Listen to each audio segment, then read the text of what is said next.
Your Words Destroyed My Planet, the stream series, the edited version. Originally streamed live at twitch.tv/dualitysdownfall. More information in the description. Your Words Destroyed My Planet. Chapter 52. What the fuck? You say, not for the first time. That's not normal, is it? That's not even weird, right? That's just straight up impossible. Karkat checks with the others. What the fuck? You say. Yeah, we're up to our eyeballs in impossible lately. Gamzee nods. What the fuck? You whine as you look at the floor where Bro had disassembled, died. What do you even call that? That the fuck, Dave. Are you done panicking? Can we figure out what just happened? Aradia asks loudly. Or do both at once, Solix suggests. Gamzee leans back in the booth seat and sighs. Behind him, GHB is looking around eagerly, as if more ghosts might show up from nowhere and do more entertaining murders for his benefit. Let's start at the top and work our motherfucking way down as methodically as can be, Gamzee says, after a second of barely tolerating his ancestor. That sounds like a plan.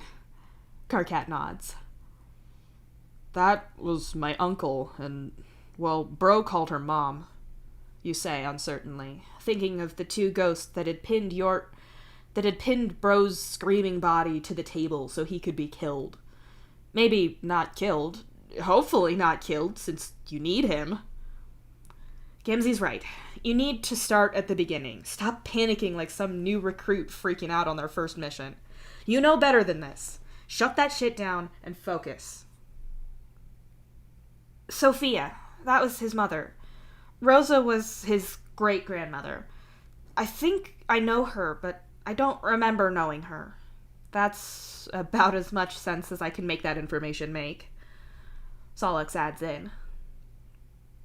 The part of you that's time-traveling must have met her then, Aradia concludes.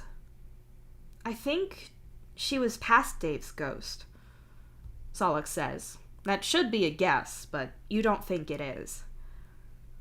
None of us summoned them, and we sure as shit didn't drag in all those other ghosts, you point out. I think sending out a call in the great beyond to get some revenge on Bro would bring in some numbers, but I can't figure out how ghosts could make that kind of a call. Gamzee agrees. He's probably seen several of their faces in your nightmares. Damara starts talking, and the light-aligned balancers listen to her, and then to Signless as he chips in with his own thoughts. Signless was saying that unfinished business would be a pretty strong call. Gamzee's right about that. But he was never able to manifest like that when he wasn't attached to me, Karkat tells you all. And Amara points out that untethered ghosts shouldn't be able to square up to any balancer ghost, much less Bro. Even catching him by surprise shouldn't be enough. He was fighting them, and he wasn't as strong as they were, Aradia supplies. This doesn't make any goddamn sense at all. I'd ask if them being balancers had anything to do with it, but there was a balancer ghost on the sidelines. Her, there. Solix points over at Silem's portrait, and she didn't rip Bro apart. She looked like she wanted to, but she didn't do it, so I don't think balancing could be the key thing here. Damara's going to be a balancer, same as Reader. Neither of them were stronger than any of our ghosts that weren't balancers. You agree. Signless isn't all that powerful, aside from that horrible shattering trick he used on Bro. One that you hope your family doing to extremes hasn't killed him for good. The point is that Signless wasn't a balancer, and neither was Psionic, but their power levels are completely different. Mituna arguably was a balancer, even if he didn't get a chance to do anything with it, and it probably wasn't natural, but he's not any stronger than Damara, who will balance one day. It's not a variable that seems to change anything. Alright, let's leave aside the whole ghosts suddenly murdering people thing, Aradia begins. We don't know he's dead for good yet. Gamzee cuts in. He hates Bro almost as much as you do, but he also knows why you can't deal with losing him.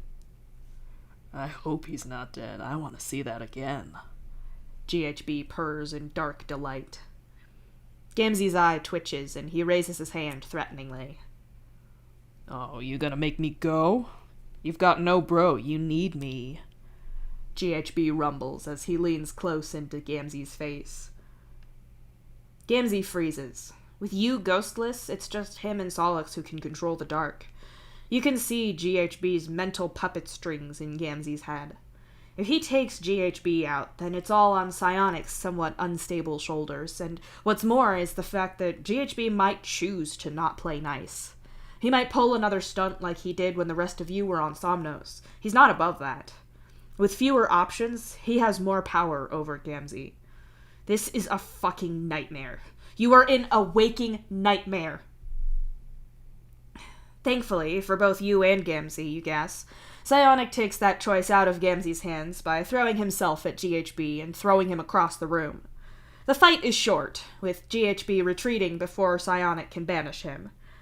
Psionic chooses not to follow him and instead returns to Solix's side, clearly more invested in what's going on right now. Aradia frowns at the whole situation and then gets back on track with a shake of her head and her calm words. Leaving all of that aside, what about the message that Rosa was clearly trying to give us? The door, the number 10, and those coins? It seemed like she was saying that the 10 lights on the door and the coins are connected, but we're only up to 8 lights so far, right? Or is my count off? Karkat asks with a frown. It was 8, and that was 8 coins, too. 4 from us, 3 from them, 1 from Bro. Aradia nods. Yeah, that's another thing, you say with a frown.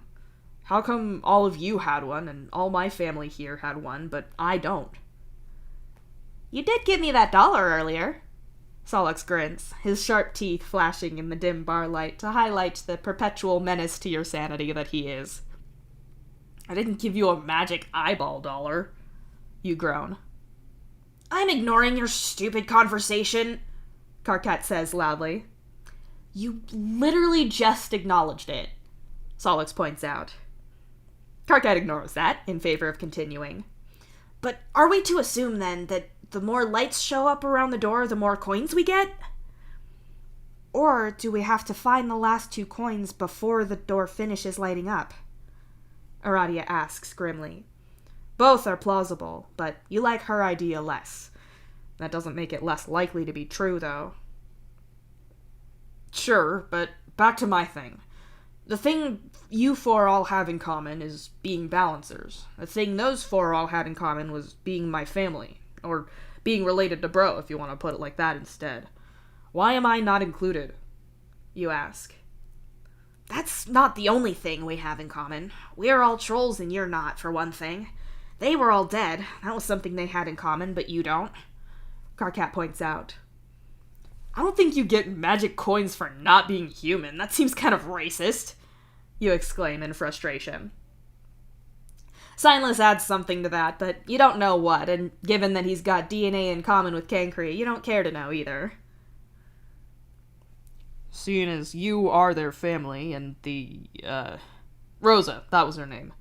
She seemed pretty interested in you, and obviously knew who you were, so maybe it is tied to the light numbers around the door, and yours just ain't available yet? Gamzee shrugs. That does make sense. She might have been looking at him to imply that he'd be next. Karkat agrees. There's a few seconds of silent and independent thought, and then Aradia gives voice to the idea that's been screaming in panic at the edge of your mind. Or, you're not a dead strider, and you're not a balancer, she says. That's not... Solix starts, but freezes. All of them, balancer and ghost alike, turn to look at you. Gamzee's isn't with him right now, but he has one all the same. Do you? Do you still have one? Are you still a balancer? It's way too soon to try pulling him back, Gamzee says sensibly. Can you even separate a balancer and their ghost? You said to Dirk and Roxy that it couldn't be done. That as long as you were alive, then you'd have Bro. He'd only die if you did. You're alive. I didn't hear you die. Solix points out, as if you being alive was the question here. Did you hear Bro die? Karkat asks. Have you ever heard a ghost die? Aradia adds. No, I haven't. Solix admits. I don't feel any different than I did before. I don't feel unhaunted. I won't be able to get Bro back right now, but that doesn't prove anything. I don't think you can separate ghosts from balancers. I've never seen it done or heard of it. Besides, Bro and GHB have murdered each other over and over. Psionics killed him plenty of times, and Signless even did that same shattering thing too. He always came back. You point out. You're right, and we can't prove anything now. I wish I could see those coins again. Aradia sighs and leans back in the booth seat. All of the coins had faded from view when the ghosts vanished. Solix looks down at his empty hand and closes it. He opens it again, and there are still no coins. Then he curls his hand up again. Do you remember that magic box I used to have? The one that we won at some dumb festival? You could put things in it and close it again to make them disappear. Solix says as he looks at Aradia. Yeah, you could slide a panel on the back to move a false compartment in and out. I still have it. Aradia nods. I'm not asking for it back or anything, but I think this might... Solix says, and you all look down at his closed hand. Solix opens his fingers, and there are 4 coins resting in his palm. After a shaky breath, he continues. It's the same logic. They're there, but they're not. I've just got to think that they will be. You lean across the table and pick one up. It's the size of an eyeball, which is always bigger than people think. It's entirely gold-colored, and the design stamped onto it is a stylized set of scales. The edge of the coin is ringed with dots, and you guess that there's 10, but count to confirm it. The other side of the coin shows a man, your uncle, in a spacesuit with no helmet, obviously the moment of his death. The coin itself weighs nothing, and doesn't feel like anything at all, and the longer you think that, the less real it seems. Either from Solix's hand shifting, or from your increased scrutiny towards its realness, the coin clips back into Solix's hand. It doesn't melt or fade. It clips. You see it slide through your fingers long ways with a glitchy stutter before disappearing and reappearing with the others Solix still holds. So, Earth cultures and human cultures both have death myths. Earth has more of them, but I've always thought they were fascinating. Paying your way from this life to the next is a pretty recurring theme, and coins are a common way of doing that. Aradia is saying, and you can't check out of this right now, Dave. This is mission critical, Dave. Which makes sense that dead people would have them, but our ghosts don't, and we're alive and have them. Karkat points out. So, what do the coins buy? You ask. We don't know that they buy anything. There's no reason to think that they're something you pay with. Solix says, closing his hand once more and dismissing the coins completely. That's what coins are for. They're currency. Literally, the purpose of currency is to pay for things. That's how it works. You argue. Not always, Solix says stubbornly. Do you need an economics lecture? You shoot back. Shut up. Solix, don't think about it too hard, but what do you feel like the coins are for? Karkat asks. Solix opens his mouth and frowns. He looks like he's trying to catch hold of a thought, but in the end he shakes his head. I don't know, I'm just saying... Whatever, let's not assume shit. Solix shrugs. Aradia frowns and gets her tablet out, setting it on the table and peering at it for a moment before she starts working on it. What are you doing? Solix asks her after a moment. Aradia shakes her head and keeps typing, but eventually she turns the tablet around and shows it to all of you. Unknown. Where are the other 2 coins? How do we use them? What do we use them on? Do more coins appear when more lights show up on the door? Why does Dave not have a coin? Why did none of our ghosts except Bro have a coin? Can't know yet. Will Bro come back? If he does, did losing his coin do something to him? What happens to us if we take ours out? Gamzee asks after a pause, and Aradia adds that to her list. Karkat grimaces and rubs at his eye, even though you can't see the coin there now. Can you feel it? How would you know? Yeah, I don't think I want to try that. Besides, until we know what we're supposed to do with them and when, I don't want to risk it. Solok says, with a similar grimace. There's no way for me to know about Bro just yet, but how long do we wait to see? That was obviously a lot of damage, so if it took longer than normal for him to come back, I'd get it, but... You don't say it, but at some point you have to call it on whether he can come back or not. That's why I put that under later. But at 8 tomorrow morning, we could come by your hive and figure this out then. That's enough time for him to recover, or at least recover enough for us to get something.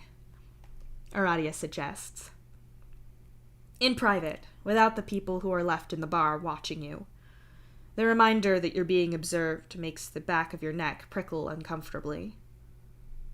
Bro'll be fine. He always is. You say irritably. You're not annoyed at Aradia's suggestion. You're annoyed that Bro exists at all. Mostly, you're perpetually annoyed that you need him, that you're stuck having to work with him. He's the worst, but you do need him. Goodness knows what he's going to be like after this, how he's going to take the rest of his family turning on him like that. Like you told Karkat and Solix, it probably won't change anything about Bro. You're way too jaded to believe that anything like that can happen. He's not stupid, though. He'll feel how that kind of reaction threatens his worldview, and you're sure he'll be a complete bastard for ages. More than usual, that is. But what if he... 8 a.m. I can do that. You agree, as you set an alarm on your palm husk to be sure that you're ready. Until then, it's you and me, Solix. Gamzee rumbles. Yeah, I'll cover. Solix nods. Thanks. You tell him. You'd already had Solix ready to cover your watch, as Bro was benched on account of blowing your brother's arm off. It doesn't make any difference if Bro is benched because you're making him go away, or because other people in your family showed up and did it.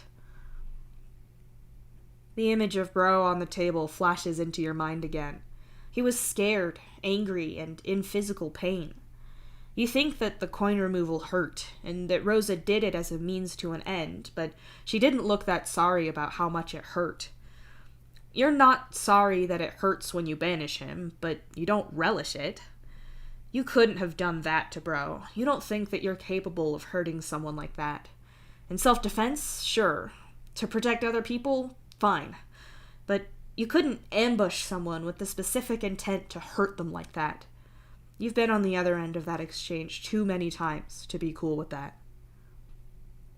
You realize that you're tense all over, that you're gritting your teeth, that your legs are still but tensed hard enough that you're almost at risk of cramping a muscle. Cotard says that you're not broken. You're used to ignoring your own emotional reactions because people need you to be different. They need you to function, or you had to pretend to be fine when you weren't. If you listen to yourself, what do you hear? Tense. There's tension all over your body. You can feel the telltale signs of adrenaline in your system, and panic is bubbling within the sealed pressure cooker of your emotional jar. It is at a roaring boil. Fear, confusion, hurt, panic, guilt, exhaustion, helplessness.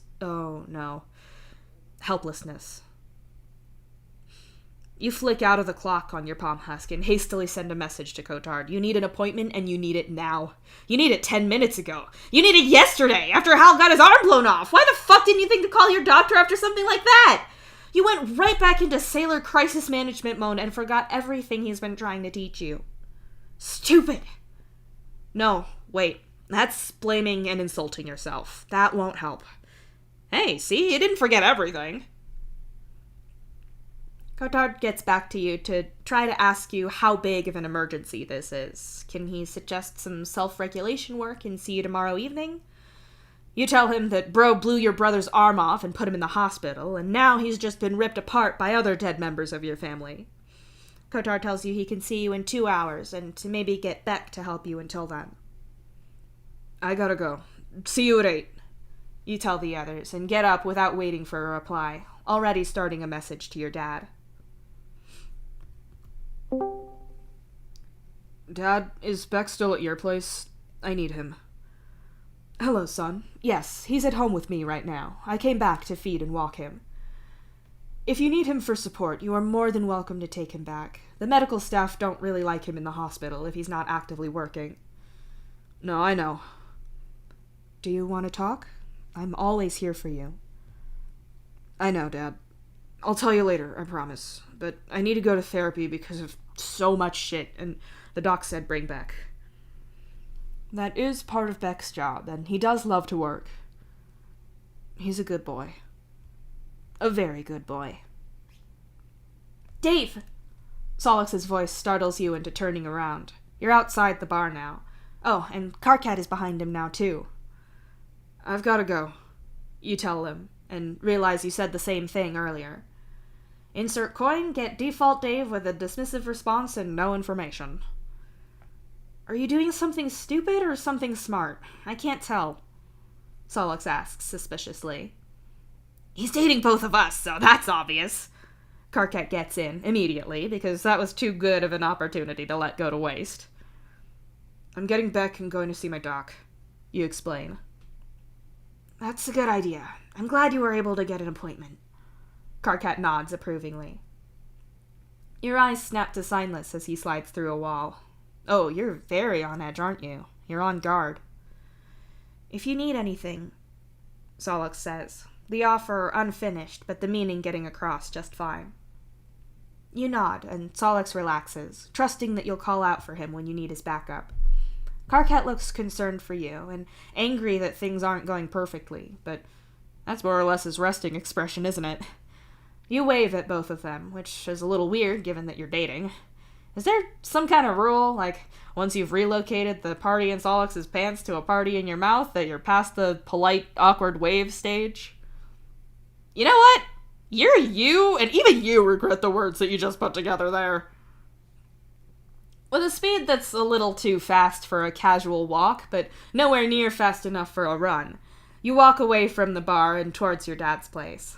Halfway there, you realize you bailed on the conversation at an odd point, but it's fine. When you arrive, you let yourself in.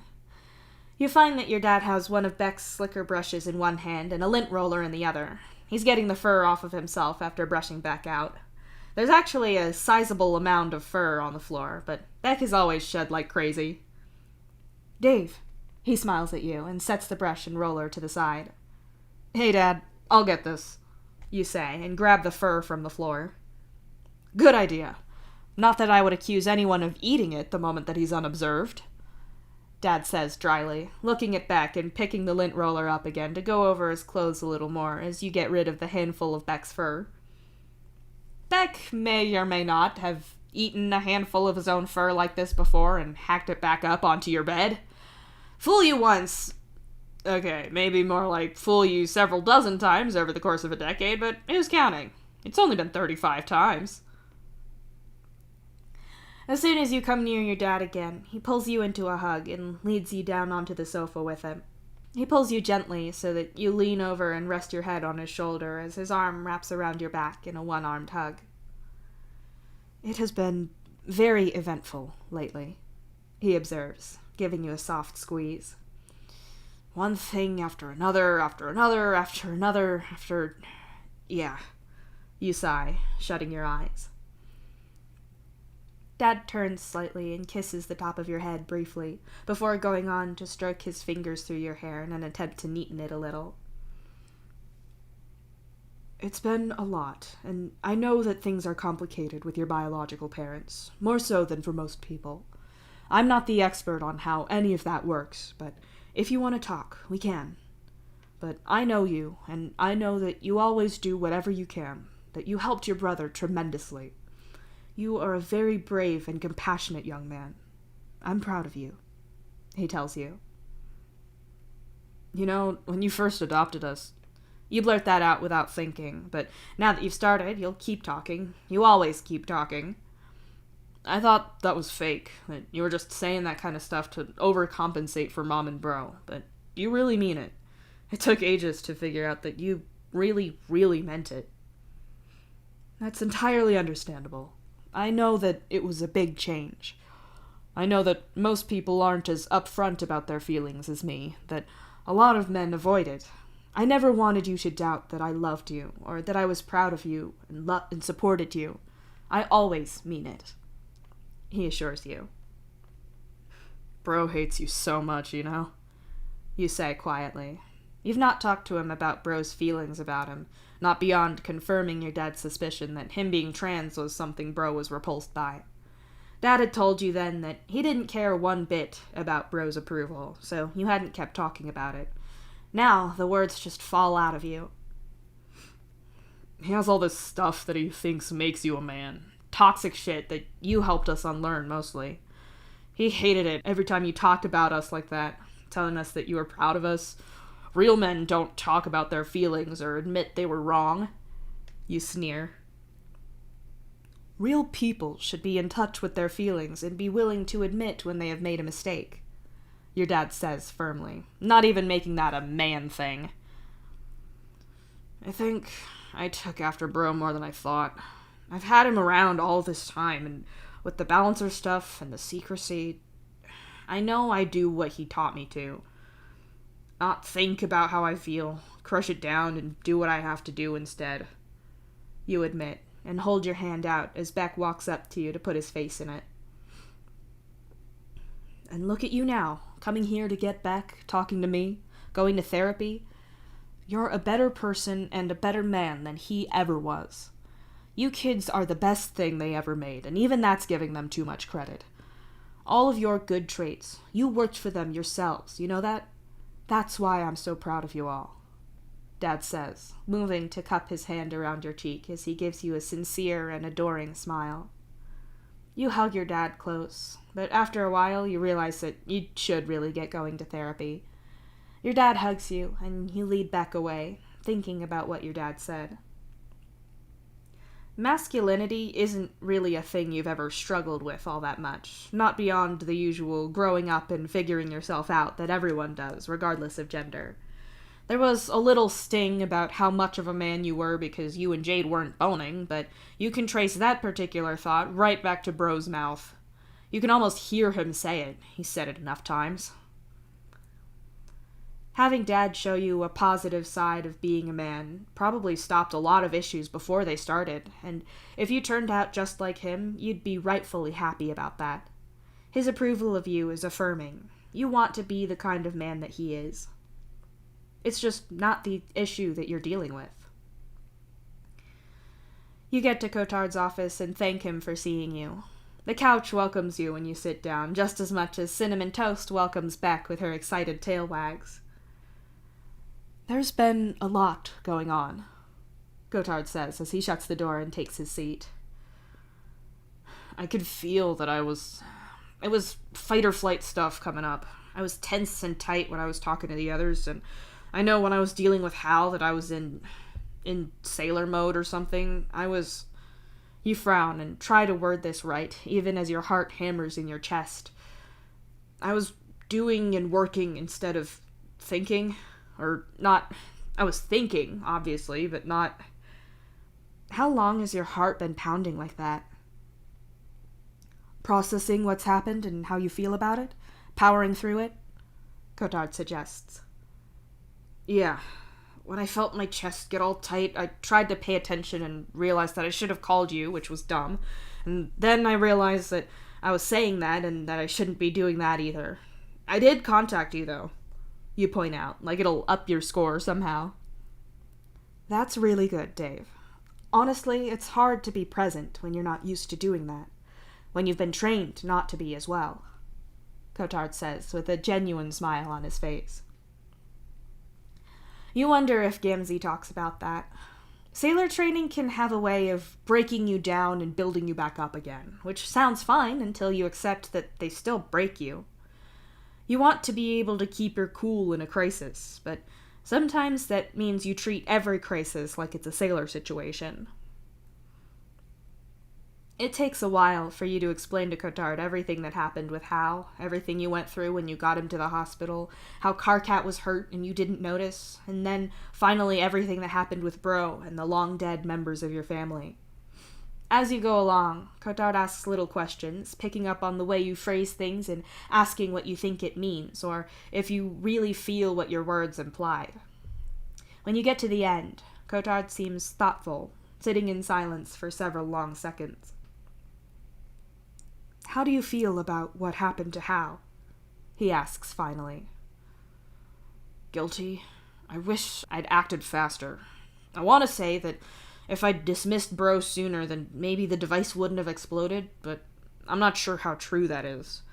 I know that Bro wouldn't be around Hal if I wasn't on this ship, but I wanted to be with my family, even though I knew that exposed them to Bro. I didn't know that Bro could or would do that, but he's still only here because I am. But I know Hal doesn't blame me. Even when Roxy and Dirk were trying to find a solution about the whole thing, they said they'd rather keep me here, even if it meant that Bro was part of that deal. It feels shitty, but I don't really think I can do anything about it, or there wasn't anything I could have done differently," you say thoughtfully. "I think that's very sensible. Obviously, this is traumatic for all of you, but it seems like you're being very even-handed in your assessment of the situation." Cotard nods.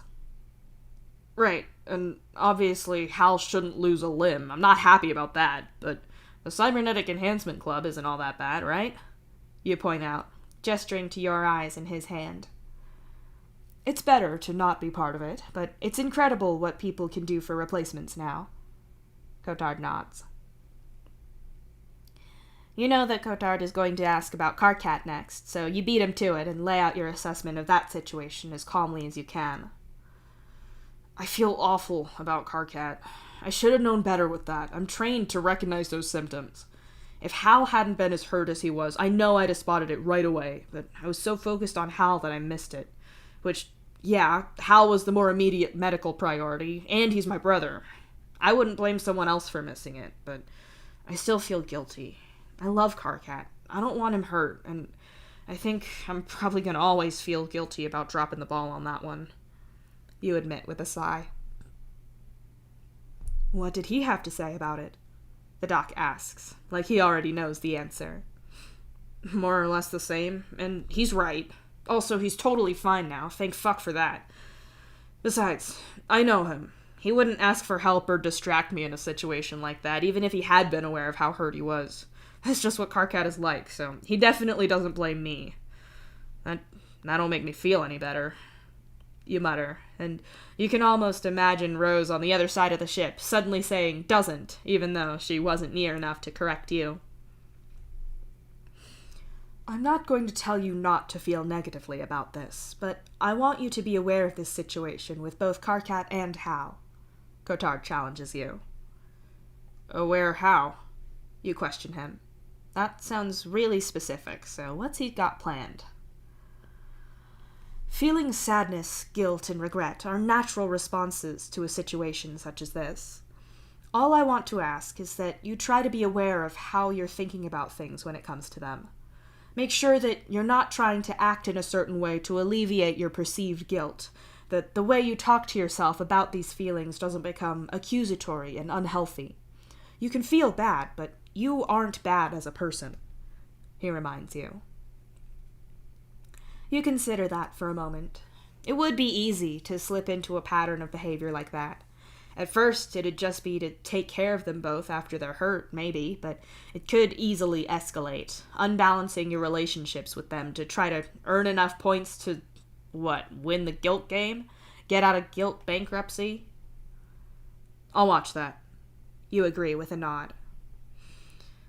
I mean this with no disrespect or accusation, Cotard begins carefully. But it seems like, although those events were traumatic, it's what happened with your bro that seems to have affected you the most. The image of Bro on the table flashes behind your eyes again. When you lean back and pull your feet up on the seat, Beck drops his focus on Cinnamon Toast and hops up next to you. He's doing his job, but it's not a great sign for how you're doing. You rub at your eyes for a second, like that'll clear away the image. I'm gonna take a wild guess and say that watching a member of my family scream to be let go as his brother, mother, and great-grandparent held him down and ripped something painful out of his face might, for some reason, have made me feel some kind of way. You mutter. That seems like a very sensible conclusion to draw. Cotard nods. I know he's a bastard, but I could never do that to him or anyone. They didn't look gleeful about it or anything, but that's not making it a lot better, you know? And he shattered into a bajillion pieces, and you falter. You press a hand to your chest and realize that you can feel your breathing getting tight. Beck crawls up onto you and you hug him close to your chest, letting him lick your skin to ground you. Cotard waits, watching you closely to track how you're doing. It sucked, and he stood there talking about how not sorry he was for everything he did to me, but I still didn't try to stop them. I don't even understand what they did. You managed to say eventually. How does that work with ghosts? Cotard asks, still taking notes. Bro shattered. You saw it, a million little bits, and what if... Dave? Cotard prompts you. You look up and answer the question that's been asked of you. Ghosts can get damaged or killed, and they come back just fine after some time, and the same happens if we banish them. You've mentioned before that you can do that, yeah? He nods. Since it seemed extreme, we agreed to wait until 8 a.m. tomorrow to try with Bro. You add. Cotard looks at you and at Beck, who is nudging his nose into your neck repeatedly. Why 8 a.m.? Cotard asks slowly. It was a Radius suggestion. It works with everyone's schedules, but it's not so early that it'd be hard to do. And it gives Bro enough time, and it gives me time to sleep long enough to function well enough to pull Bro back. It eliminates me as a factor. You explain. Beck barks at you, making you change your focus from the dock to him. Beck whines and paws at your shoulder.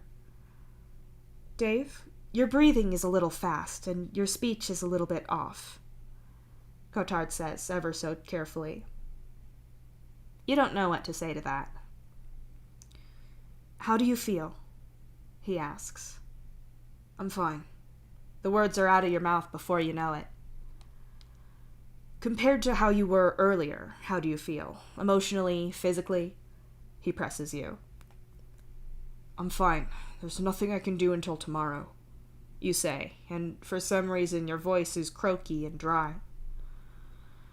Cotard tells you to pet Beck, to draw a path through his thick white fur with your fingers. He has you count how many times you do it, and has you tell him all the words you know to describe how Beck's fur feels in any language you like. It occurs to you, after a while, that Cotard has been quiet for some time, and you look over to see him absently petting Cinnamon Toast as he waits. He's not staring at you, not observing, just glancing your way every so often. What? You try to say, but your throat is raw for some reason, and you cough. Let me get you a drink. Were things feeling not quite real for a while there?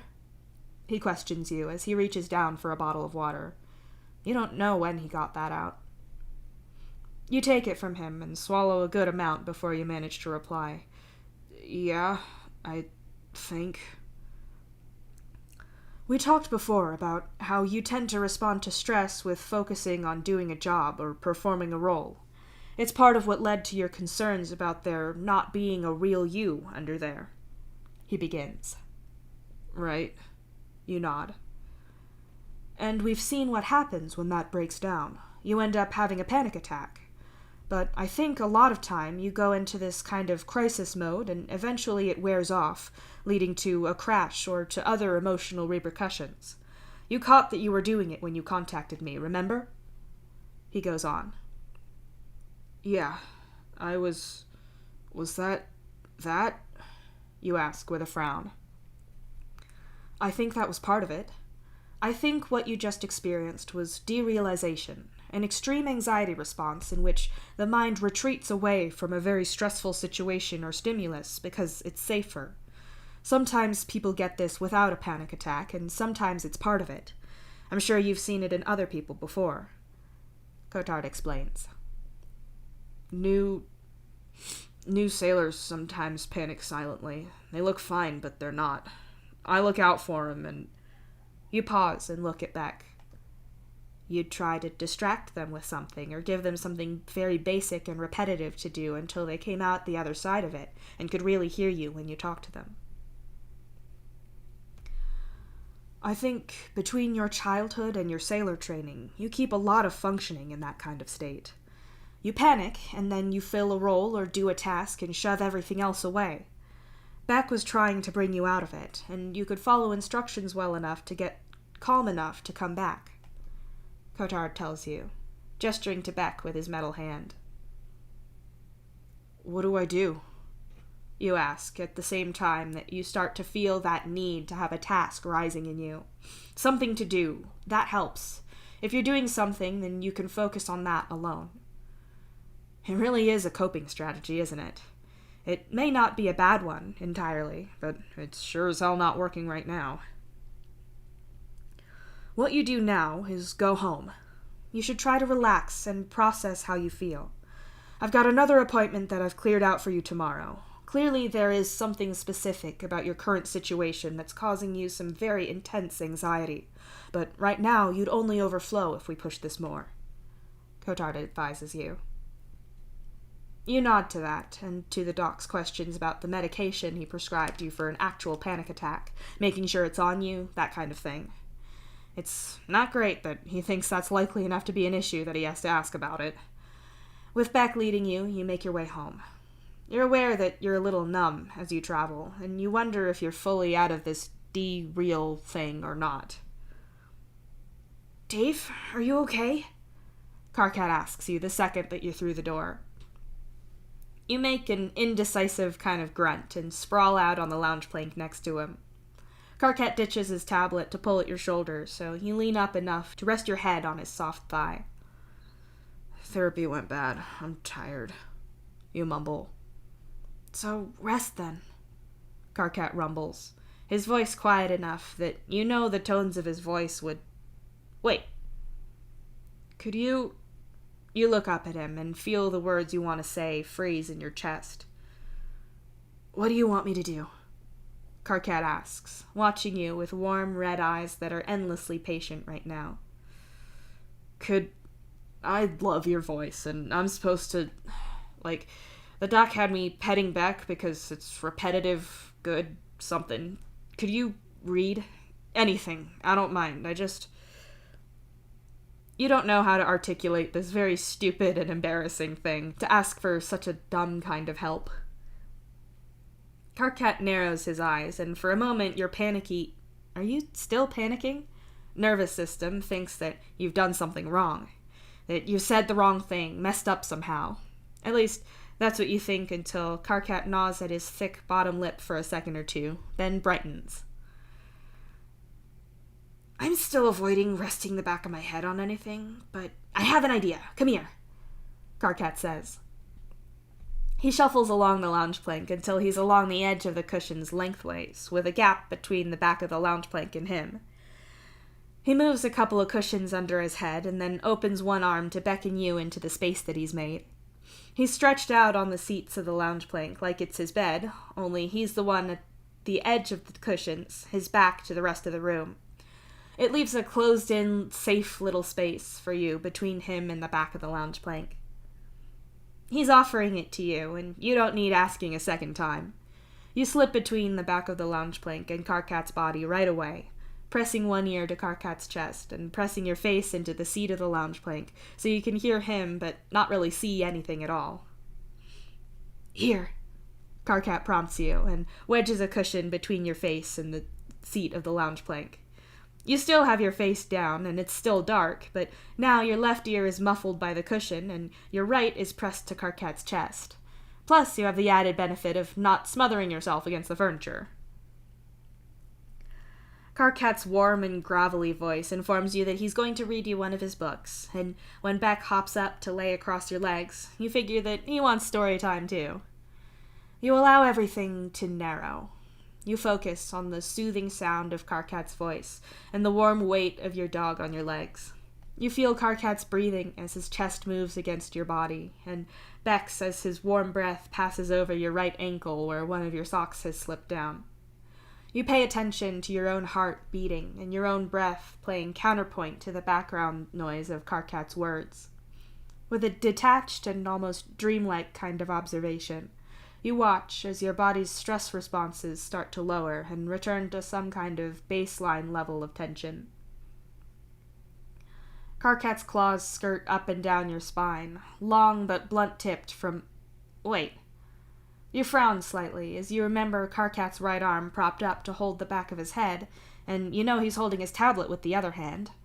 Also, Karkat's claws are shorter and rounder, but these have a sharp curve to the bed of them. A sharpness that's blissfully stroking through your scalp right now, so maybe you don't care about solving this mystery at all right now. Okay, sure, but why that book? Solix's familiar honey-toned and dual-shaped voice asks. He didn't make a request for anything specific, and he's not complaining. Karkat hisses back, trying to keep his voice low, but it's doing that gravelly thing that you really like. Dave, did I spook him? He just shuddered. Solix asks in your second favorite voice. Ugh, his lisp even got him slightly on spook, and it's so endearingly him that your skin prickles all over. Okay, really focusing on sound, and your body has seemingly calmed you down, but made you go all weird about sound. I'm good, just a little out of it, you say, your voice muffled in Karkat's chest now. You twist as much as the limited space and large dog on your legs will allow to look up at Solix. Karkat's hand flattens on the back of your head to let you move. His sharp-tipped claws skirt the vulnerable skin of your neck. The raised eyebrow from Solix tells you that you must have made some kind of expression about that. I had a panic thing. Doc had me focusing on... You falter as your mind skitters slightly. On, physical and audio stuff. Doing that now instead of, going all sailor mode. That makes sense. Karkat agrees, making you want to curl up against his chest and do nothing but listen to his voice for a while longer. My head hurts, you say after a moment of consideration, since you're trying to be good and pay attention to the things that your body is telling you. Mine too, actually. I wonder if the ship's pressure has been reset or something. I always used to get pressure headaches whenever they did maintenance on it when I lived with my Lucis. Solix says thoughtfully. I don't know, I just feel pretty shitty. You sigh and tip your head back into Karkat's hand a little more, in the faint hopes that it'll keep petting you. You'd feel worse about liking it so much if it wasn't for the fact that Beck has very long ago established how great pets are and how everyone should get them. At the very least, he should get them. When's the last time either of you two ate anything? Karkat asks, in a voice that tells you that he suspects that he knows the answer, and it's that you're both kind of stupid. You say, stupidly frowning as you try to think about it. You definitely ate food at the hospital. Overnight, your dad made sure that everyone ate and slept at least a little bit, though he had the sense to not try to make you go home and sleep. Given how involved you were in everything that caused Hal to get his arm blown off, you weren't going to come back here and snooze like you didn't have a care in the universe. Food was not so negotiable, and you do remember eating. You definitely ate in the morning as well, when Jane and your dad showed up with those cupcakes. You'll be damned if you can remember what kind you even had, but you did eat. Oh, also you had that chai latte thing at the bar, although you didn't drink all of it. This morning? That should be a statement, but you're unsure about enough details that it definitely feels like a question. I ate at the hospital. I had that frozen drink, the grass one. There was a lunch platter type thing at work over the meeting, and I had I had a half of one of those, but I definitely got distracted and didn't finish it, now that I think about it. Solix says, slowing down at the end as he looks at Karkat. When you turn to look at as well, Karkat does not appear to be impressed with either of you. The headache's a hunger thing, then? Solix guesses. Yes, genius, it is. You two are lucky that you're both pretty. Karkat sneers, insulting you and sincerely complimenting you at the same time. Obviously, he is insulting you, but you do know that he thinks you both are pretty, so of course he's wrapping that up in an insult because he's Karkat. I'm going to order, Karkat says as he starts to move, but Solix interrupts him. Pepperoni pizza, he says emphatically. Well, okay, I can do that. I wasn't expecting that much firm decision-making today, but I'm not complaining. Sorry, Dave, I've got to... Karkat tries to disentangle himself from you. You really don't want to let him go, actually. You still don't feel great, and if you sit up or move, then you have to be a person again. You don't want to do that.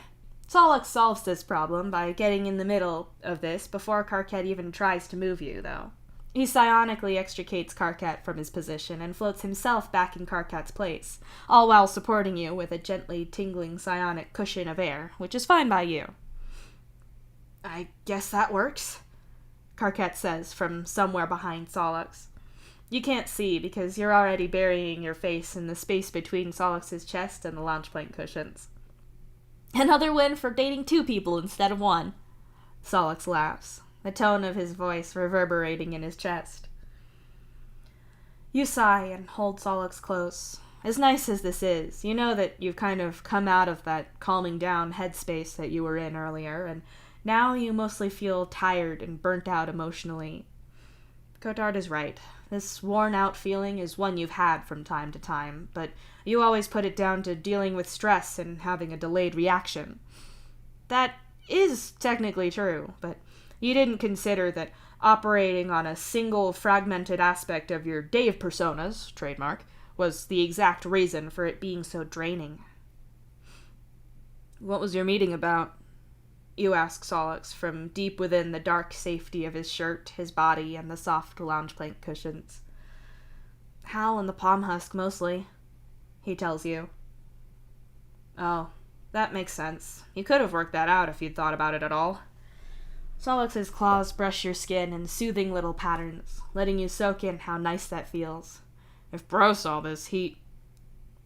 Dave? Solix asks, and his hand squeezes your shoulder. Your body is tense. You can feel the resistance that your muscles have as Solix touches you. You could name each muscle in your shoulder that's seized tight under his touch, but it's the rest of your body as well. Just talk. Tell me about the meeting, anything. You say, your mouth going dry as you speak.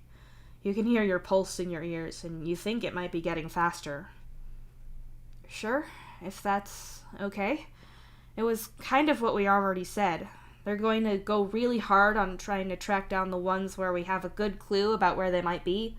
Devices that people think they lost in weird places, or people who refuse to look and see if their dead loved ones still have a palm husk in their stuff. We're going to get more help and authorization with that. That's how it looks. We've also contacted more people about it. Really made clear how badly wrong it can go if they don't let us patch this shit. Solix tells you. You make a noise to encourage Solix to keep talking. Your pulse is starting to slow again. It's not the topic of Hal's injury and the explosion that's setting you off. The doc was right. People kept asking me questions about ghost stuff like I'm any kind of expert. I'm not. I'm not even a full sailor yet.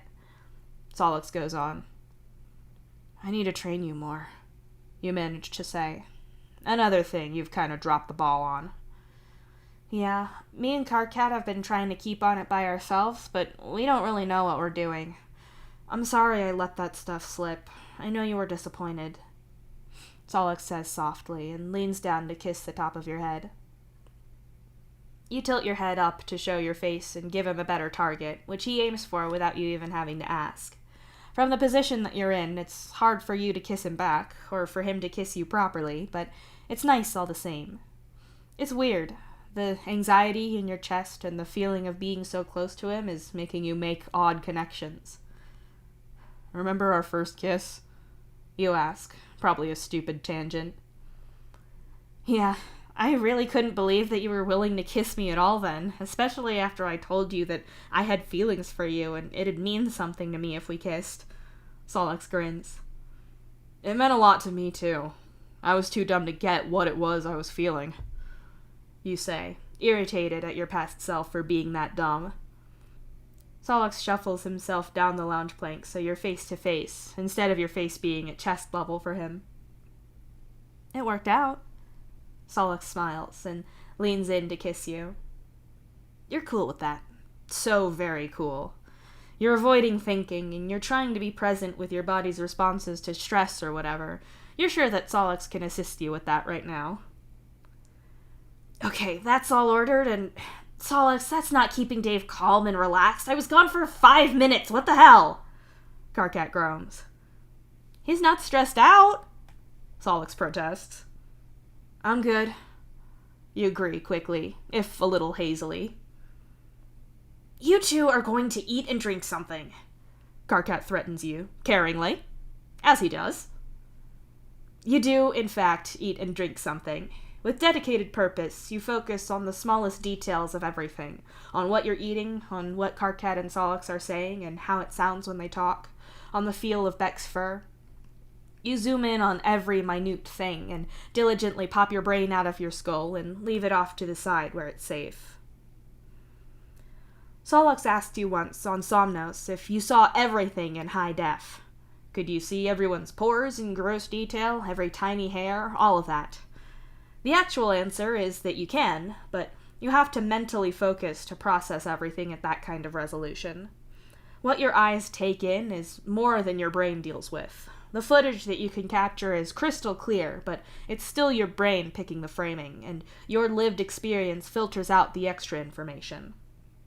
You see everything, but you don't notice everything unless you try. You try to do it now, though. You look at Karkat's hand in yours as he watches a movie with you both. You pull it close and look at his claws, his cuticles.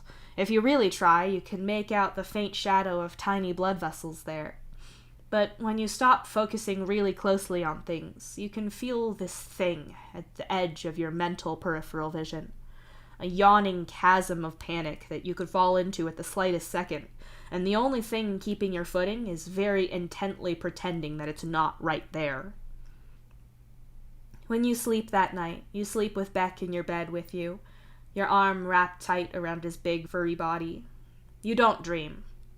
You don't dream of Bro, and you don't dream of Karkat's ice cream parlor, the museum, the lab, Gamzee's hive, not even whatever the fuck you call Solix's thing. Nothing. You sleep, and then you wake up. You get up, you dress, you eat something. All the stuff you can do on autopilot in the mornings gets done. When Gamzee and Aradia arrive at your hive, you're ready. The 4 of them call their ghosts in. Technically, the 3 of them do, because GHB showed up with Gamzee, with an undeniable air of excitement on his face. You hate things that get GHB eager and excited. They're so rarely good for you. I take it you haven't tried to get Bro here yet? Aradia guesses correctly, and you nod in response. In one of his smaller forms, Psionic curls around Solix's shoulders, and the way he brushes his face against Solix makes you think he passed along some idea. I don't know, Solix tells him quietly. Okay, you announce, but you don't have anything more to say, just trying to communicate that you're going to try to drag Bro here now.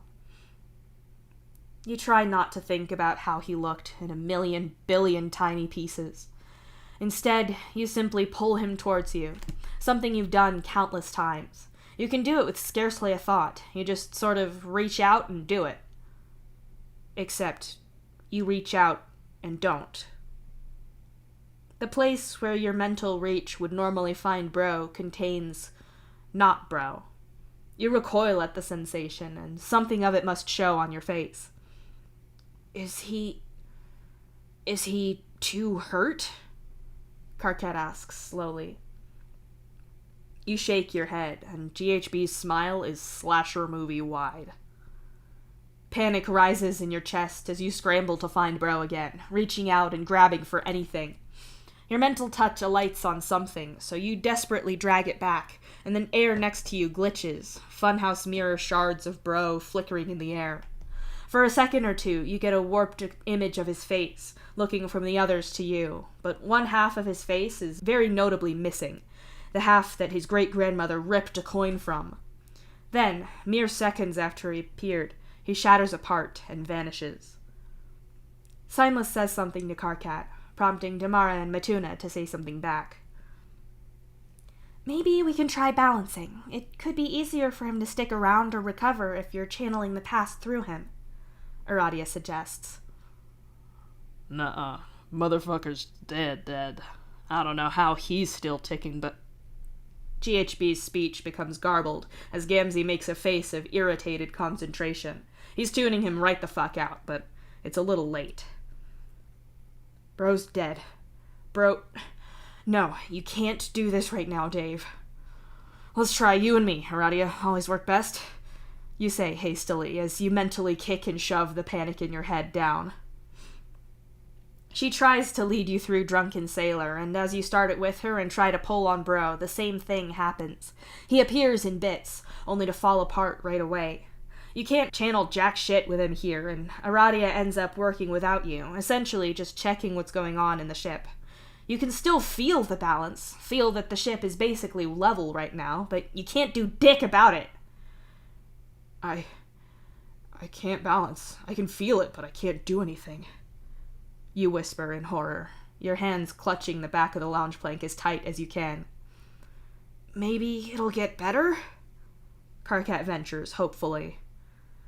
We can't count on that, Aradia says, her voice and expression grim. You're not a balancer. You can't balance. Wait, but what about that motif thing? Can you do that? Solix asks. Probably, but that's last resort shit. I only did it before because my ghost fucked me over, Gamzee says darkly. We don't know what it'll do if he does it now. It could drag the void here or skip the ship ahead. It's way too dangerous to test, Aradia adds. I couldn't... You can't talk properly. Dave? Karkat and Solix ask at the same time. You realize that Beck is pawing at your leg as well, and you'd somehow not noticed.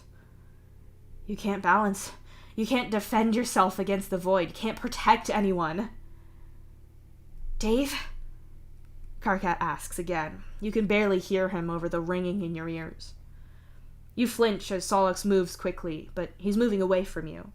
Your heart is hammering in your chest. It feels like with every beat, your ribcage is crushing inwards. Dave, can you look at me? Karkat asks.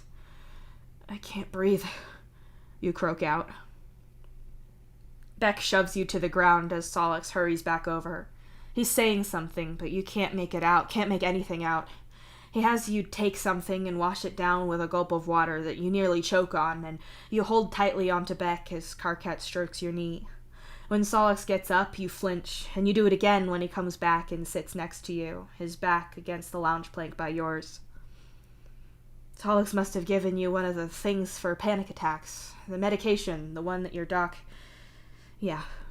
The panic doesn't exactly go away, but after an eternity of shallow breaths, it's like it's on the other side of a shut door, screaming through it. Seems like the kind of situation where we should contact his doctor. This seems very much like a therapy thing. Karkat's voice fades back in for you. You try to speak, but your voice only croaks unintelligibly. Searching your pockets, you manage to find your palm husk and tap at the screen, and then you hand it over to Solix as he passes you a bottle of water. Karkat starts offering to uncap the water bottle for you, but honestly, your grip is so tight from stress that you could probably unscrew the canisters that the ship's plutonium fuel rods or whatever are kept in with your grip strength alone. Why have you... Oh, fuck me, your display offends my eyes. Dave already has an appointment, see? Solix says as he turns your palm husk to show Karkat. Karkat turns to look at your screen. He puts his hand on your knee absently to keep his balance, and for some reason you focus on it. His thumb is absently rubbing across your knee as he reads and thinks it over. You apparently check out at this point, because the next thing you know, you're looking at Cotard's surprised expression, Karkat and Solix practically holding you up at either side. He looks like he's about to ask what's going on here when Solix says in a rush, "We're not gate crashing, we just wanted to..." As he hesitates, looking around and grimacing to see the front desk person sitting there on duty, Karkat comes to the rescue. "Can we come in and tell you something and then we'll go? We're really not trying to crowbar our way into his actual session here," Karkat asks. "It's easier," you manage to add, and only then does Cotard lead the way back to his office. Cinnamon Toast looks up at you and then very diligently gets up and greets both Karkat and Solix, proving that they're real. She's interested in Beck, of course, but Beck is solidly focused on assisting you right now. "Dave had a pretty bad panic attack earlier. Solix gave him the medication for it, and he has Beck, but he's still not fine. It's not magic. Obviously you know that. We just wanted to bring him here since he already had an appointment, and we hoped that you could help," Karkat explains. It takes a second or two for you to realize that he feels awkward and uneasy here. "We also wanted to let you know, so you saw that if his reactions were off, it might be that," Solix adds. "Thank you for telling me," Cotard says politely. "We'll go outside now. Come on," Karkat says, leading Solix back out into the hallway with him, and only getting back a minimal amount of bitching that Solix doesn't need Karkat to direct him back into a hallway, thanks, etc. You sit down on the lounge plank and pull back to your chest the very instant that he gets on there with you. Cotard shuts the door and looks at you carefully as he moves back to his chair. "So, you had a panic attack and took your medication for it?" He checks, as if Karkat and Solix might have lied about that. You nod. "Was it a particularly bad one?" he asks. You nod again. "Take your time. You don't need to say anything right away," Cotard says, gently reassuring you. "I don't know what I'm feeling, but it's too much, and I want it to stop," you say, when you can finally get your words in order. "That's all right. I can help you figure it out. Why don't you start with what set off this panic attack, if you're able to talk about it, of course," he suggests. "After what the ghosts did to Bro, he went away, but he does that. We can make them go away for a bit if we want," you begin. Cotard nods but stays silent, waiting for you to continue. "We figured we'd meet up this morning and I'd try to get him back. That looked really nasty, so maybe he'd need longer, you know? But..." Your throat gets tight and you have to stop talking for a minute. You pet Beck and try to think about him alone, not the words you're having to say. As you do this, you manage to almost robotically tell your therapist that Bro wouldn't come back, that what you got was just bits, that he's dead for good and you're no longer a balancer in any way that counts for anything. "We don't even get why they came, or I don't know. Bro might have heard something or got something from them in the chaos that we didn't. We were paying a lot of attention to Rosa, but Bro wasn't until she ripped his face off or whatever," you tell him. "He could have information. It'd be useful, since the situation seems very out of the ordinary from what you said," Cotard says, making you realize that you'd fallen silent there, and he's trying to prompt you without taking you off track. "I can't get him back. I tried so hard, and the most I got was bits. He's gone, and I can't balance now," you sob. The words rip their way out of your throat, and it's only then that you realize that you're crying. You can't cry over this. You cannot. Hastily, you scrub at your face and force yourself to stop through sheer force of will. Get a grip. "That's a lot to deal with," Cotard says slowly, though the expression on his face very firmly communicates the holy shit reaction he's actually having. "There are words you could use to talk about this, since words aren't usually something that you're short on. You don't even have to pay close attention to feel how there's a billion words pinballing around inside your body trying to get out, yet you can't say anything. Helplessly, you gesture, trying to get Cotard to understand that it's too much, but you can't get out from underneath the weight of everything. It can be hard to know where to start to talk about something like this, your doc says carefully, but he looks more sure of his read on the situation when you nod. Cotard watches you for a moment as you struggle in silence before he speaks again in a measured voice. Would it be easier for you if I gave my thoughts on this for a minute and tried to steer you through this? You nod. It's all so much, and it's all impossibly big, but none of it is arbitrary, so then how can you possibly pick anywhere to start? You're left crumpled at the base of this unthinkably big mountain of mental stuff. A guide, hell, any guidance full stop, would be better than this. Cotard seems to think for a moment, looking over his notes. Then he folds his metal hand over his flesh and blood one and looks directly at you. To start with, I don't think it's unreasonable to treat the attack on Bro and what seems to be his now permanent absence as a death. Even if he has technically been dead for many years, it seems very much like this counts much more as a death from your point of view, someone who spoke with his ghost. From your perspective, and the perspectives of others who could interact with him, he was thinking and alive in every way but physical. The end of this state of things is a death, even if, biologically speaking, that's been the case for a long time. The doc begins. You nod. If Bro's really gone, and it sure as fuck felt like he was, then he's dead. Or, at the very least, he's not coming back, which is the same for you. The possibility that he could be in any way aware of his existence in that tiny, fragmented state that he was in is... You hope he's dead for good. It's the case across the board for everyone that the death of an abusive parent is a big and complex thing to deal with. That alone is a lot for someone to process, even if we were to disregard the complicated working relationship that your balancer role put you in with Bro. Cotard tells you. My siblings all went through it, so I know. After we got here, Dad always said that however we felt about it was okay. I get it. Someone like that dies, and you can be happy that they're gone and feel shitty about it, too. Sometimes, even in the same minute, you can feel all of that at once. You shrug. Except, it's not someone, it's your biological father, and this hasn't fully happened to you before. It's understandable that you'd feel differently about things now than how you did about his physical death. Your siblings all had years to deal with that loss and how they felt about him, but for you, he never left, and on top of that, you couldn't really tell anyone about it. This is new for you, and there's no reason to expect you to have dealt with this already and be set in how you feel just because he physically died years ago. Cotard points out. You frown and pet Beck's ears, your fingers running up the triangular shape of them and feeling the fuzz there. How do you feel about Bro dying?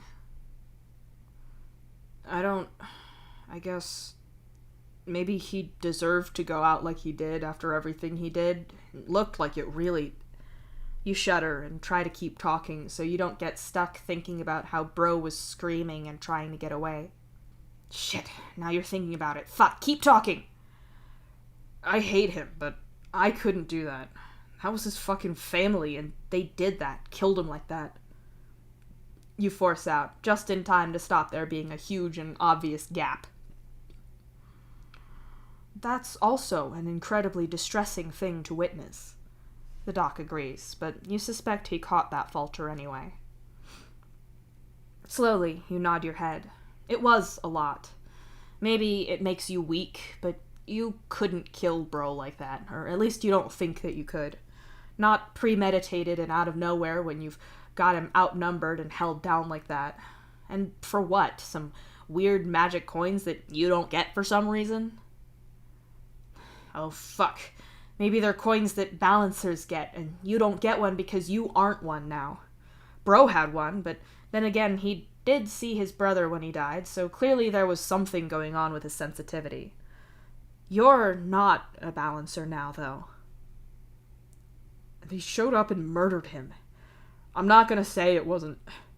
Bro had it coming as a person. That room was full of dead people whose lives he'd ended or ruined, and he fucked me up so bad.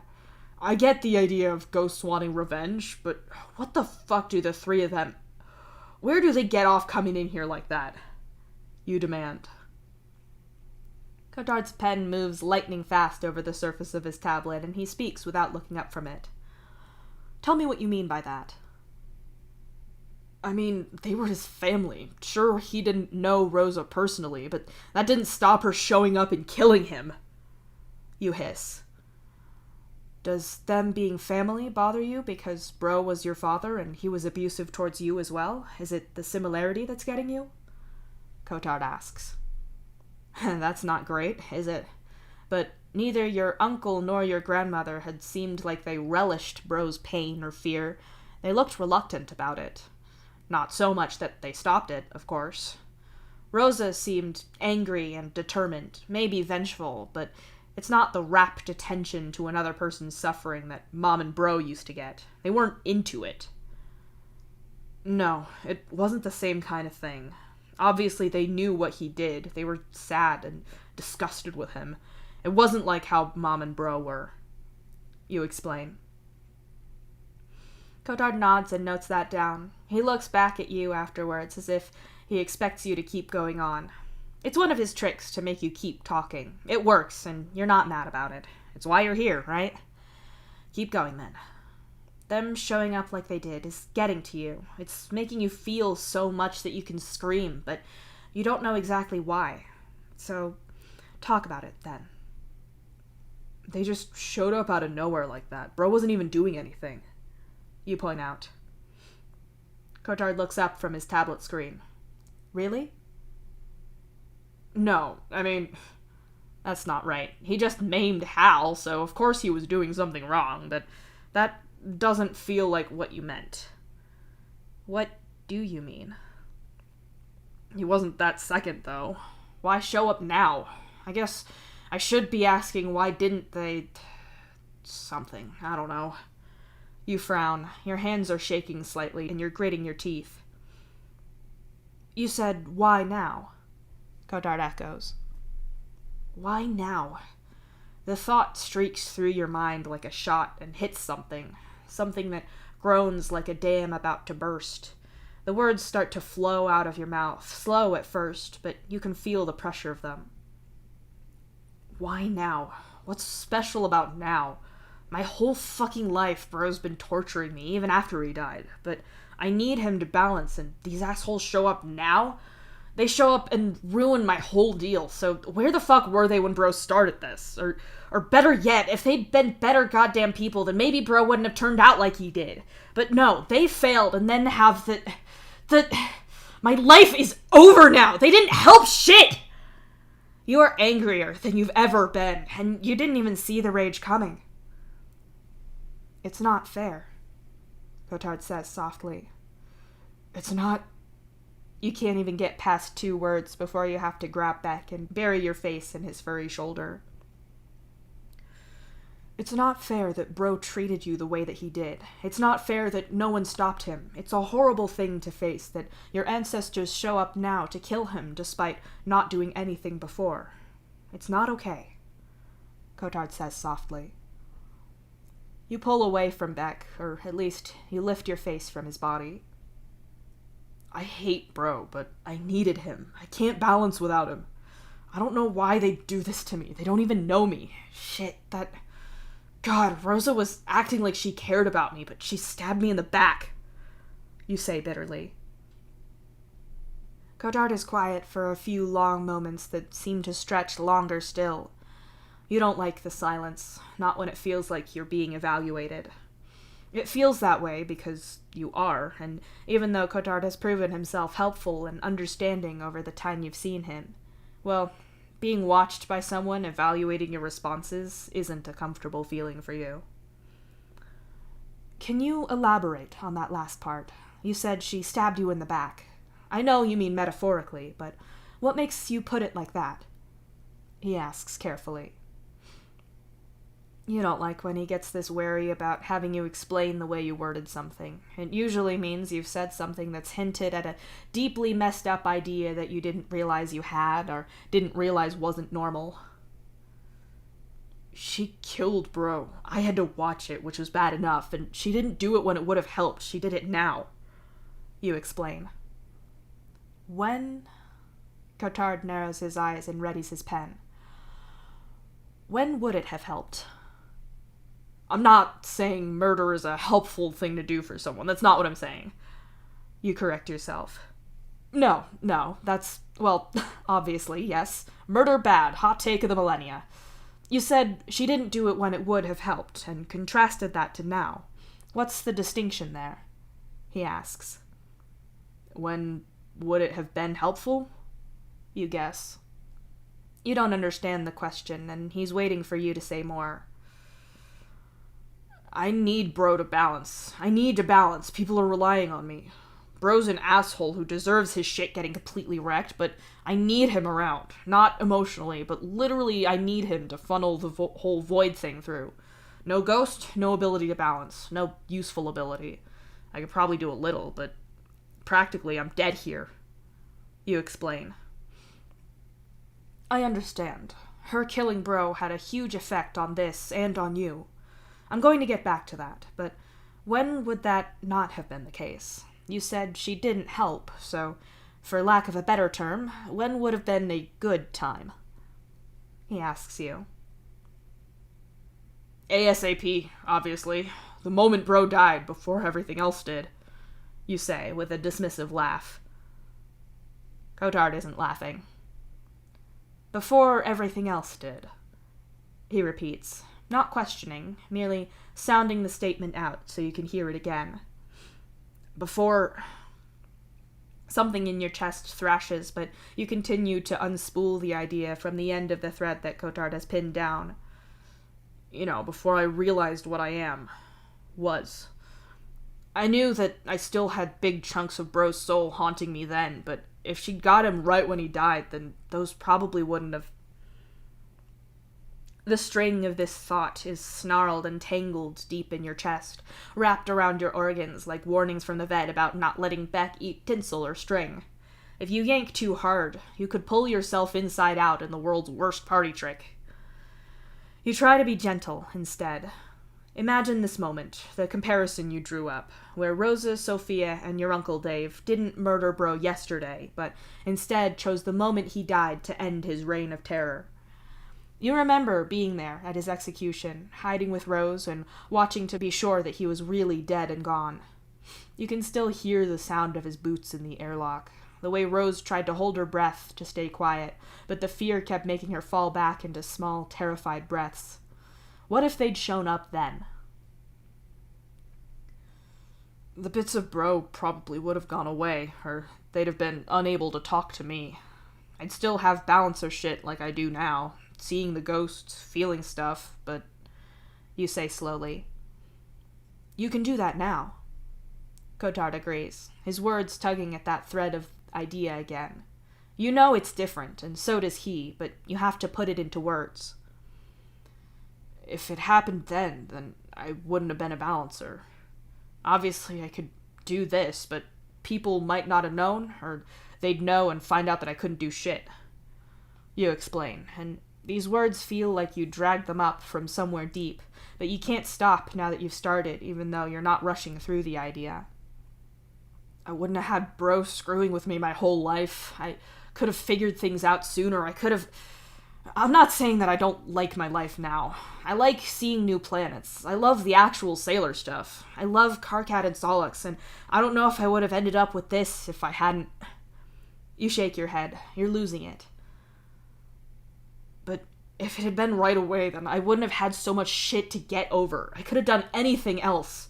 I could have let Dad fix me like he did everyone else, because they didn't have bro shouting in their face the whole time, and I did. But if they'd got him right away, then I'd have been okay like they are. I could have said yes when Karkat asked me out in school. I could have kept my eyes. I wouldn't have had to save everyone all the time forever. You sit with your hands on Beck's side and think that he could have just been your guide dog and not had to be here for you having a nervous breakdown like this. If they could have saved me from all of that and they didn't, then why would they do this now when it doesn't help and it hurts me the most? I lost everything that they could have saved, and now I've got none of what was left. Now I'm a balancer, and I'm supposed to save people, and I can't. And everyone knows what I'm supposed to do. I can't ever be whoever I could have been, and worse still, I'm now weak as fuck. Enough that I apparently don't get a magic coin. Fuck them, stop helping, it's worse now! You're shouting by the end. There's this contrast between the person that you could have been, who you say has things that you've lost now, and who you are now. And by taking your ability to balance, by taking Bro away, you're saying they've made you weaker without helping you at all. Cotard sums up. I am weaker, you tell him firmly. Well, okay, there's two conversations to be had there. Firstly, I want to acknowledge that you have lost an ability that you previously had. Even if it's a supernatural ability that almost no one has, you have lost it. I'm not wishing to downplay the trauma of losing a part of yourself or an ability. I think we both have an understanding of how that feels. Cotard says quickly, gesturing with his metal hand towards your cybernetic eyes. Yeah, I get that. You nod. I'm by no means trying to say that just you now being in the vast majority of people who are unable to balance means that you've not lost anything. Absolutely, you've lost something. I'm interested in why you say that makes you weaker, and why your phrasing seems to imply that you don't think you'd be weaker if this had happened right away. Unless I'm misinterpreting what you said, of course. Cotard explains. You want to say that he's wrong, but you're not sure you can.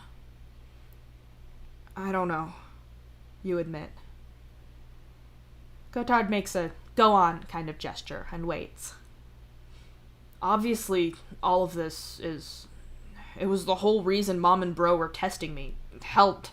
Probably the only reason I was born was because they were looking for someone like me. It's the reason I was in this situation in the first place, but doing well on their tests meant I got hurt less, and they took it out on my siblings less.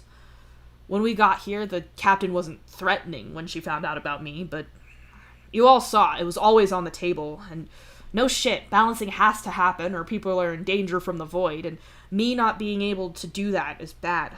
Weaker. You explain slowly. Okay, so up until you're 13, there's no difference between you now and some hypothetical version of you for whom the other ghost had taken Bro's ghost away the moment he died. The time you said would have been best. Before then, both of you were relying on the senses you still have now to protect yourself and others, he says.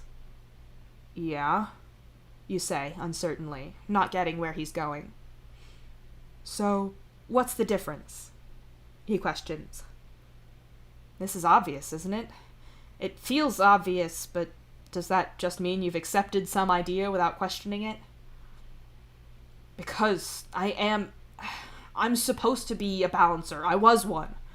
I had to balance and protect people. I had to deal with all of that and use that power to protect people. I didn't ask for it, but it's what it was. And now I'm a balancer that can't balance. You argue. Wouldn't the other Dave also be a balancer that can't balance? Cotard asks. No, because you falter and remember that dream you had before. On Somnos, you'd been trying to work out how you felt about Solax, if you'd ever felt like that for a guy. When you slept, you dreamt about how things could have gone with Karkat when you were 13, instead of the shitty way they actually went.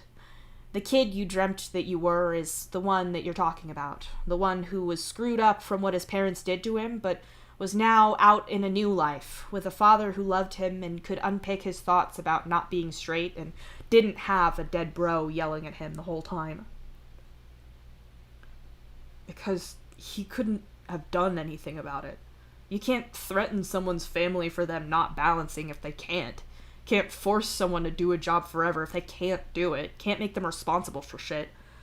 He wouldn't have even known how balancing works. I didn't know all about it then. If no one found out, then he wouldn't have even got what was at stake. Look how everyone else in my family turned out. If I didn't have bro and the ability to balance, I could have been anything, and no one would have known. The whole ship wouldn't know what I'm supposed to do and can't. You say quietly. But no one can blame you for losing the ability to balance. This wasn't something you chose. It's something these ghosts did to you. Cotard reminds you. No, that's not the point. If they'd done this then he could have grown up not knowing.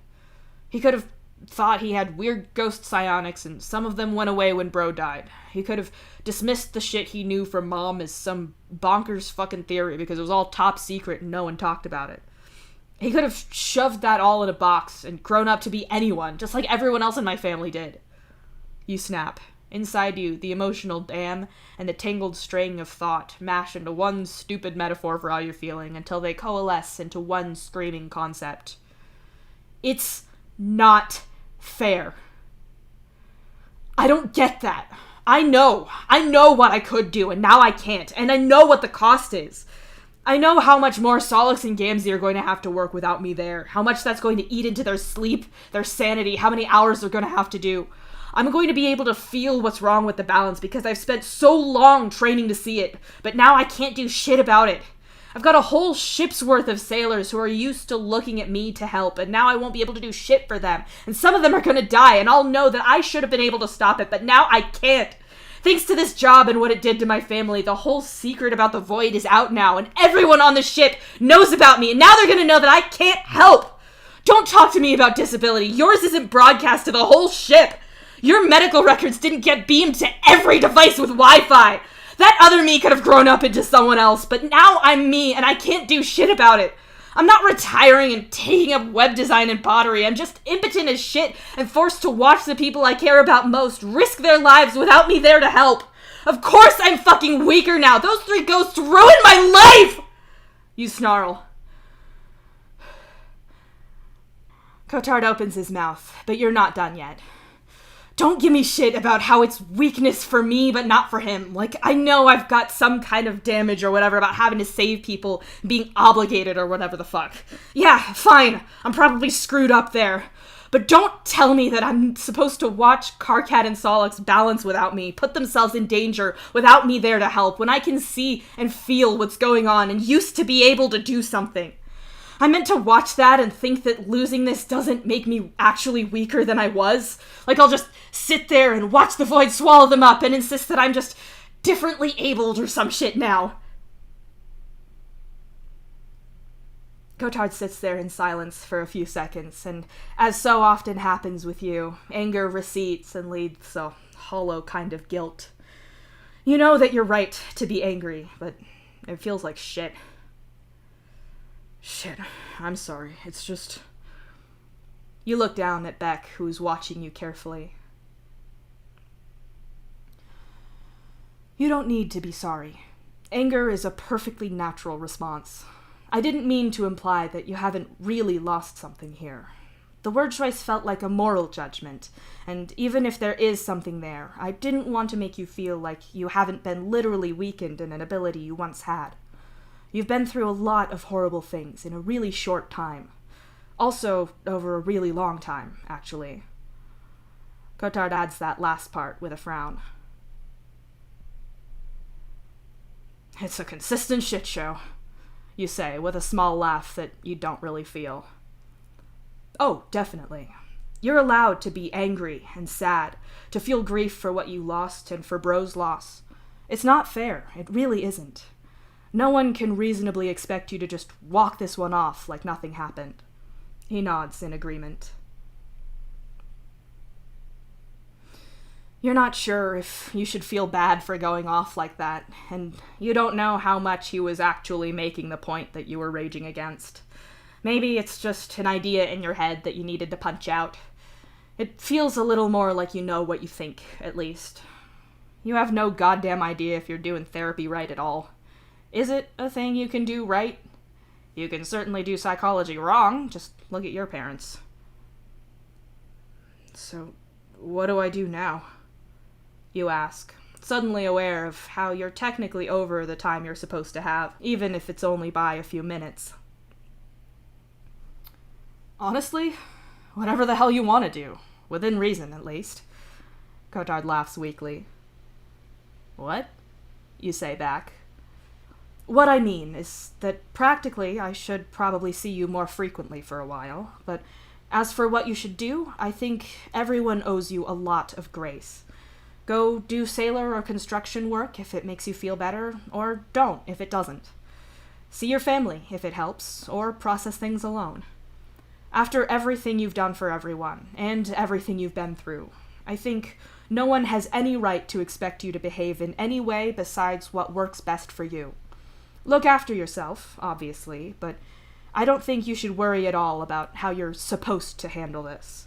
If you feel up to it, you can work on the usual things we've talked about for dealing with stress, but don't be hard on yourself. Cotard explains. Yeah, okay, I can go home and... fuck, I have to tell my family about bro and... Cotard interrupts you. Yes, see, it's that I have to that I'm trying to say doesn't apply here. You have enough to deal with. The only obligations you have right now are to you, and if you really want to tell your family about them but can't face the conversation, then outsource it. It seems like you have two very willing assistants out there. You hear the words, Carcat puts the ass in assistant, come out of your mouth with no recollection of making the dumb joke. You have to hand it to whichever bit of your brain is responsible for putting together jokes like that. Still operating in peak condition, even at a time like this. Incredible work! Clearly, the last brain cell standing in your head right now is thinking about Carcat's butt. Honestly, that checks out. I should go. Thanks, and sorry for... yeah, you say vaguely. You stand up and go to the door on autopilot. When you open it, though, you at least have the presence of mind to block Cinnamon Toast from following back. Is she rounder? You ask dumbly as you look down at your therapist's dog. I think you have enough to worry about without considering Cinnamon Toast. I'll send you an email with an updated appointment schedule, Cotard says carefully. Glancing down the hall, you can see Carcat trying to crane his neck to see you from his seat in the waiting room, too far away to see the dumb expression you feel yourself make at him. Your final brain cell helpfully supplies that his face is at least as nice as his ass, but instead of vocalizing that, you manage to say, maybe send it to Carcat too. I think I might just pass out for a few days. If I've got your permission, then I'll do that too. Cotard nods. As a matter of fact, going home and passing out sounds great.